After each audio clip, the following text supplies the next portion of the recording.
Bayangkan sejenak, dunia tanpa listrik. Malam-malam gelap gulita, hanya diterangi cahaya rembulan dan lilin yang berkelip.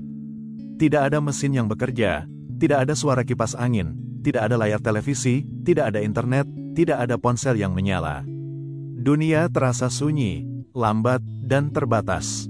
Namun semua itu berubah ketika manusia berhasil mengendalikan salah satu kekuatan alam paling misterius, listrik. Dari percikan kecil, lahirlah revolusi yang mengubah wajah peradaban. Ini adalah kisah tentang penemuan, persaingan, dan perang yang kelak disebut sebagai War of Currents. Cerita ini berawal pada awal abad ke-19. Seorang pria sederhana bernama Michael Faraday, anak seorang pandai besi miskin, tumbuh besar dengan rasa ingin tahu yang luar biasa. Ia tidak menempuh pendidikan tinggi, tetapi semangat belajarnya tak terbendung. Di sebuah laboratorium kecil, Faraday melakukan eksperimen dengan magnet, kawat, dan gerakan sederhana.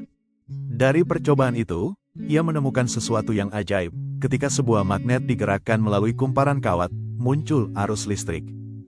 Inilah momen lahirnya elektromagnetik. Penemuan Faraday menjadi dasar dari semua generator listrik modern, dari pembangkit tenaga air, uap, hingga nuklir.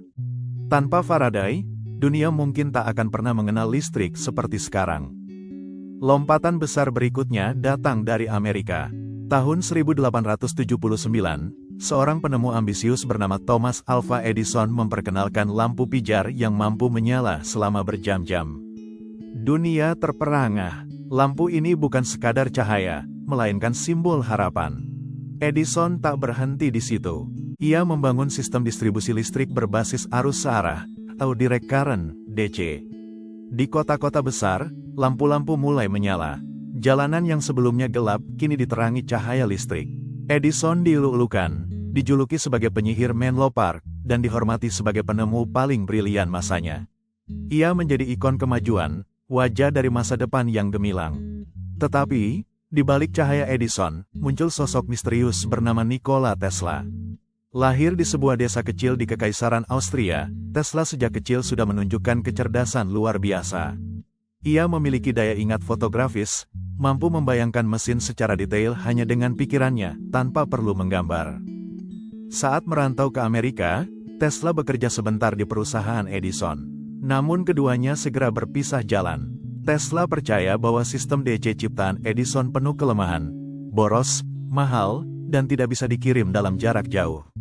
Ia memiliki visi berbeda, sistem arus bola-balik, atau alternating current, AC. Dengan AC, listrik bisa ditransmisikan ratusan kilometer, menjangkau kota demi kota, desa demi desa. Bagi Tesla, listrik bukan hanya untuk orang kaya di kota besar. Ia membayangkan dunia di mana setiap rumah, setiap pabrik, setiap orang bisa menikmati tenaga listrik. Visi ini membuatnya berbeda, dan juga membuatnya berhadapan langsung dengan Edison. Pertarungan pun pecah. Edison, yang sudah menginvestasikan uang besar pada sistem DC, tidak rela jika AC milik Tesla menggantikan bisnisnya. Maka dimulailah sebuah perang yang kelak disebut War of Currents, perang arus. Edison menggunakan segala cara untuk menjelekkan AC. Ia melancarkan kampanye hitam di media, menyebut AC sebagai teknologi berbahaya. Ia bahkan melakukan demonstrasi publik yang mengerikan, menggunakan listrik AC untuk menyetrum hewan, dari anjing hingga gajah, demi menanamkan rasa takut di masyarakat. Tidak berhenti di situ, Edison juga terlibat dalam penggunaan AC untuk kursi listrik pertama di penjara. Tujuannya jelas, membuktikan bahwa AC adalah arus yang mematikan. Di sisi lain, Tesla menemukan sekutu, seorang pengusaha bernama George Westinghouse. Dengan kekayaan dan pengaruhnya, Westinghouse mendukung ide Tesla.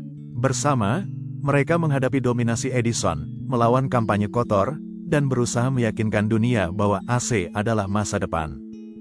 Titik balik terjadi pada tahun 1893. Chicago menjadi tuan rumah World's Columbian Exposition, pameran dunia terbesar kala itu. Kontrak penerangan pameran menjadi ajang pembuktian teknologi listrik. Edison masuk dengan DC, tetapi Tesla dan Westinghouse menawarkan AC dengan harga lebih murah dan kemampuan lebih besar. Ketika malam pembukaan tiba, seluruh dunia menyaksikan momen bersejarah. Dengan satu tombol ditekan, lebih dari 100.000 lampu listrik menyala serentak, menerangi gedung-gedung megah, air mancur, dan jalanan pameran. Cahaya memancar ke langit malam, membuat ribuan orang terpesona. Inilah kemenangan AC. Dunia akhirnya melihat bahwa arus bola-balik lebih praktis, lebih murah, dan lebih efisien. Sejak malam itu, AC menjadi standar kelistrikan dunia. Edison kalah, Tesla menang, dan sejarah berpihak pada sang visioner.